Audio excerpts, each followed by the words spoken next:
بسم اللہ الرحمن الرحیم۔ السلام علیکم ورحمۃ اللہ وبرکاتہ۔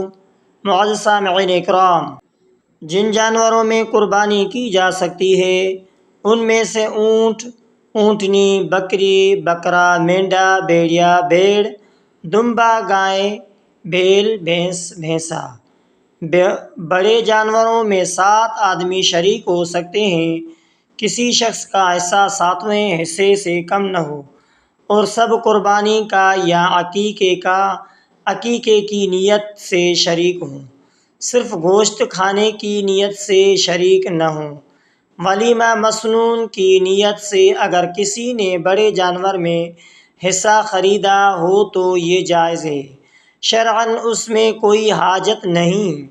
اگر قربانی کا جانور اس نیت سے خریدا کہ بعد میں کوئی مل گیا تو شریک کر لوں گا، اور بعد میں کسی اور کو قربانی یا کی نیت سے شریک کیا تو قربانی درست ہے، اور اگر خریدتے وقت کسی اور کو شریک کرنے کی نیت نہ تھی بلکہ پورا جانور اپنے طرف سے قربانی کرنے کی نیت سے خریدا تو اب اگر شریک کرنے والا غریب ہے تو کسی اور کو شریک نہیں کر سکتا، اور اگر صاحب نصاب امیر ہے تو شریک کر سکتا ہے۔ البتہ بہتر نہیں ہے قربانی کا جانور گم ہوا، اس کے بعد دوسرا خریدا، قربانی کرنے سے پہلے گم شدہ جانور بھی مل گیا۔ اب اگر قربانی کرنے والا امیر ہے تو ان دونوں میں سے جس کو چاہے ذبح کرے، جبکہ غریب پر ان دونوں میں جانوروں کی قربانی واجب ہوگی۔ قربانی کے لیے جانوروں کی عمر متعین ہے۔ بکرا 1 سال کا، گائے، بیل، بھینس 2 سال کے، اور اونٹ 5 سال کا ہونا ضروری ہے۔ اگر اس میں سے کم عمر کا ہے تو جائز نہیں۔ اگر بھیڑ دمبا 6 مہینے سے زیادہ اور سال سے کم ہو مگر اتنا موٹا تازہ ہو کہ سال بھر کا معلوم ہو تو اس کی قربانی بھی جائز ہے۔ قربانی کے جانور میں اگر کئی شرکاء ہیں تو گوشت وزن کر کے تقسیم کریں۔ اگر قربانی کا جانور اندھا ہو یا ایک آنکھ کی روشنی 1/3 یا اس سے زائد جاتی رہی ہو، یا پیدائشی کان نہ ہو، یا ایک کان 1/3 سے زیادہ کٹ گیا ہو، دم 1/3 سے زیادہ کٹ گئی ہو، یا سینگ جڑ سے ٹوٹ گیا ہو، اس طور پر کہ اس کا دماغ اس سے متاثر ہوا ہو تو ایسے جانور کی قربانی جائز نہیں ہے۔ اسی طرح اگر جانور 1 پاؤں سے لنگڑا ہے، یعنی 3 پاؤں سے چلتا ہے، چوتھے پگ کا سہارا نہیں لیتا تو اس کی قربانی جائز نہیں ہے۔ البتہ اگر جانور چوتھے پاؤں سے سہارا لیتا ہے لیکن لنگڑا کر چلتا ہے تو اس کی قربانی درست ہے۔ قربانی کا جانور خوب موٹا تازہ ہونا چاہیے۔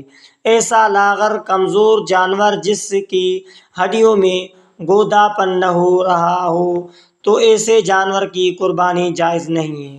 اگر قربانی کے جانور میں ایسا عیب ہو جس کے ہوتے ہوئے قربانی درست نہ ہو تو مالدار شخص کے لیے اس کے بدلے دوسرا جانور خرید کر قربانی کرنا ضروری ہے۔ اگر غریب ہے تو اسی جانور کی قربانی کر سکتا ہے۔ قربانی کی کھال کسی کو خیرات کے طور پر دے یا فروخت کر کے اس کی قیمت فقراء کو دے۔ البتہ علم دین کی احیاء کے لیے کسی مدرسہ یا جامعہ کو دینا سب سے بہتر ہے۔ مسجد کی مرمت یا مدرسے کی تعمیر میں، یا امام مؤذن یا خادم مسجد کی تنخواہ میں، یا کسائی کے اجرت سے کھال دینا یا کھال کی رقم دینا جائز نہیں ہے۔ اگر قربانی کے 3 دن گزر گئے اور قربانی نہ کی تو صاحب نصاب شخص ایک بھیڑیا بکری کی قیمت یا بکری کی قیمت خیرات کر دے، اور اگر جانور خریدا تھا مگر قربانی نہیں کی تو وہی جانور خیرات کر دے۔ قربانی کا گوشت غیر مسلم کو بھی دے سکتا ہے، البتہ کسی کو اجرت میں نہیں دے سکتا۔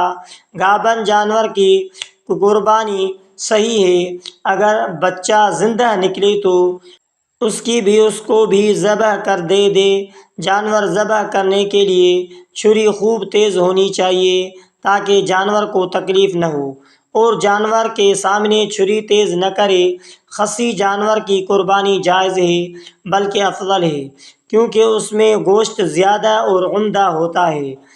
حلال جانور کے بھی 7 اجزاء حرام ہیں جن کا کھانا جائز نہیں ہے، اور اجزاء درج ذیل ہے۔ نمبر 1، دم مسفوح یعنی بہنے والا خون۔ نمبر 2، پیشاب کی جگہ یعنی نر مادہ کی۔ نمبر 3، خصی یعنی فوتی جانور۔ نمبر 4، پائخانے کی جگہ۔ نمبر 5، غدود یعنی سخت گوشت۔ نمبر 6، مثانہ پیشاب کی تھیلی۔ نمبر 7، پتا۔ یہ 7 چیزیں کھانا جائز نہیں ہے۔ کنز الاتحادی میں ہے کہ حرام مغز کو بھی حرام لکھا ہے۔ اگر کسی شخص کی ساری یا کثیر آمدنی حرام ہے تو قربانی میں ایسے شخص کی شرکت سے کسی کی بھی قربانی نہ ہوگی۔ اسی طرح اگر کسی ایک شریک نے صرف گوشت کھانے کی نیت سے قربانی کی تو کسی شریک کی بھی قربانی صحیح نہیں ہوگی۔ میت نے اپنے مال سے قربانی کی وصیت کی ہو تو تمام گوشت خیرات کرنا ضروری ہے۔ معزز سامعین اکرام، اگر آپ ہمارے یوٹیوب چینل پر نئے ہیں تو ہمارے اسلامک وظائف ٹی وی چینل کو سبسکرائب کر لیجئے، بیل آئیکن کے بٹن کو آل پر دبائیں۔ ہو سکے تو اس ویڈیو کو صدقہ جاریہ سمجھ کر شیئر کرنا مت بھولیے۔